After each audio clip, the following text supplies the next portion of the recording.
Hello rayon, welcome back. Placement preparation में आपका फिर से स्वागत है। आज हम बात करेंगे कंपनी यूएसटी ग्लोबल की। इस वीडियो में हम लोग ओवरऑल एग्जाम पैटर्न के बारे में डिस्कस करेंगे कि यूएसटी जो ग्लोबल कंपनी है वो कैसे एग्जाम कंडक्ट कराती है और क्या इनका पैटर्न रहता है। सबसे पहले बात करते हैं इन कंपनी के बारे में, कंपनी करती क्या है। देखिए, ये जो यूएसटी ग्लोबल है ये बेसिकली आईटी ऑर्गेनाइजेशन है, जहाँ पे इसका जो हेडक्वार्टर है कैलिफोर्निया में स्थित है।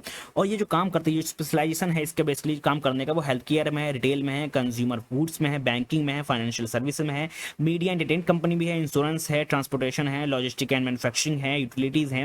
और इसके जो पार्टनर हैं वो बड़ी बड़ी कंपनी जैसे कि ओरेकल हो गया, आईबीएम हो गया, माइक्रोसॉफ्ट हो गया, सिस्को हो गया और भी बड़ी बड़ी कंपनीज यहाँ पे है। इसका जो ऑफिस है इंडिया में है, ठीक, मैक्सिको में है, यूके में है, मलेशिया में, फिलीपींस में है, सिंगापुर में है, ठीक।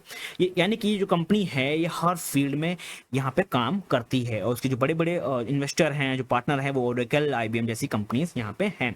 सबसे पहले अगर बात करें इसके क्राइटेरिया की, क्या एग्जाम पैटर्न फॉलो करती है, तो एक एग्जांपल लेता हूँ। यहाँ पे जो पोस्ट है वो सॉफ्टवेयर इंजीनियर की है। मान लीजिए कंपनी हायर करी सॉफ्टवेयर इंजीनियर पोस्ट के लिए, तो इसका जो क्राइटेरिया होता है, सबसे पहले ये क्राइटेरिया चेक करता है क्वालिफिकेशन क्या है आपकी। क्वालिफिकेशन मांगते हैं ये लोग बी टेक किसी भी स्ट्रीम के साथ, एमई एमटेक किसी भी स्ट्रीम के साथ, एमसीए, कंप्यूटर साइंस, आईटी और एमएससी और एमसीए, ठीक। और इनका जो एलिजिबिलिटी क्राइटेरिया होता है वो 60% मिनिमम होता है, और उससे ज़्यादा जा सकता है। 60% से कम वालों को यहाँ पे हायर नहीं करते। साथ ही साथ यहाँ पे लिखा होता है इनका good communication skill with strong technical knowledge होनी चाहिए।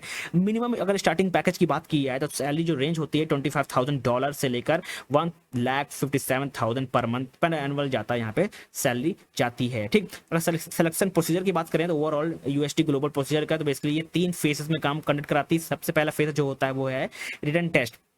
इनका खुद का रिटन टेस्ट होता है, उसके बाद यहाँ पे जीडी कराते हैं, देन पर्सनल इंटरव्यू होता है जहाँ पे टेक्निकल पूछा जाता है, ठीक। टेक्निकल भी हो सकता है और एचआर भी यहाँ पे हो सकता है। ये जो पर्सनल इंटरव्यू है दोनों चीज़ यहाँ पे इंक्लूड है, टेक्निकल प्लस एचआर, ठीक। अब जो रिटन टेस्ट होता है उसमें यहाँ पे आता है जैसे कि हो गया रीजनिंग हो गया, कॉन्स हो गया, नॉन वर्बल चीज़ें हो गई। यहाँ पे जो ओवरऑल एग्जाम होता है वो 60 मिनट का होता है। ऑनलाइन टेस्ट होता है। यहाँ पे जो क्वेश्चन आते हैं वो है एनालिटिक्स, रीजनिंग से, जहाँ पे statement conclusion, picture puzzle, matching definition, letter से बल्क लॉक से क्वेश्चन पूछे जाते हैं। देन आता है क्वालिटेटिव एप्टीट्यूड, जहाँ पे जो क्वेश्चंस बनते हैं इनके वो है टाइम, डिस्टेंस से, स्पीड से, रेशियो प्रपोर्शन से, profit and loss, probability, permutation combination, percentage, interest, ठीक, एवरेज से यहाँ पे क्वेश्चन पूछे जाते हैं। देन एक और सेक्शन होता है जहाँ पे नॉन वर्बल रीजनिंग होते हैं, जहाँ पे symbolism, situation problem, series completion, cubes and dice, analogy से यहाँ पे क्वेश्चन बनता है। इन सब टॉपिक से क्वेश्चन बनते हैं। टोटल 60 मिनट का यहाँ पे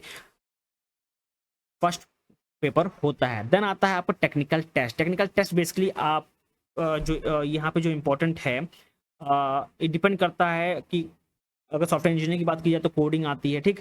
और आपको सी++ आप किसी में भी यहाँ पे कोड कर सकते हैं। आपसे थोड़े बहुत क्वेश्चन एमसीक्यू टाइप के क्वेश्चन भी आते हैं, जहाँ पे कंप्यूटर नेटवर्क के हो गए, डेटा स्ट्रक्चर्स के क्वेश्चन पूछे जाते हैं, डीएमएस से क्वेश्चन कुछ पूछे जाते हैं।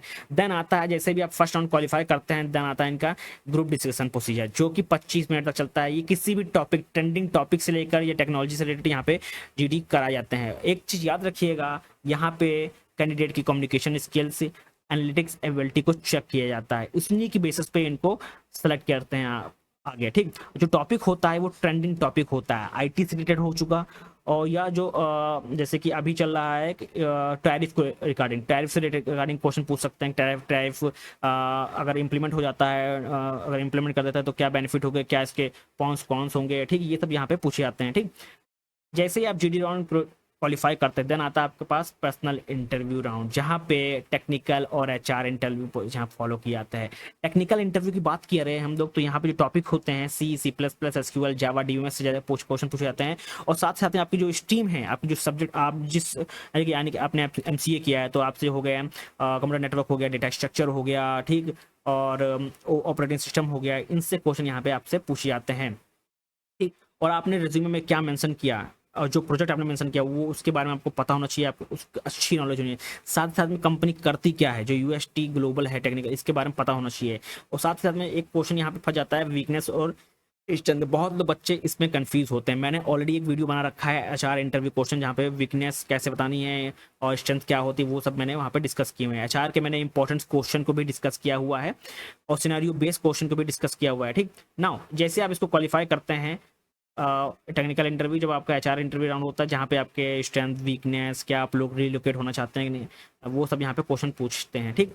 तो ऑल द बेस्ट जिनके जो लोग इसमें अप्लाई कर रहे हैं और जो अप्लाई करना चाहते हैं, जो इसमें काम करना चाहते हैं। और सबसे ज़रूरी बात, आप लोग प्रिपरेशन स्टार्ट कर दें, क्योंकि बहुत अच्छी ये कंपनी है, हर फील्ड में यहाँ पे ये काम करती है और इसका प्रोसीजर बहुत ही इजी होता है। सिर्फ आपको ध्यान देना पड़ेगा सबसे पहले ग्रुप डिस्कशन में। ग्रुप डिस्कशन बहुत ज़्यादा इंपॉर्टेंट है, जहाँ पे कम्युनिकेशन और एनालिटिक एबिलिटी को चेक किया जाता है। Thank you everyone.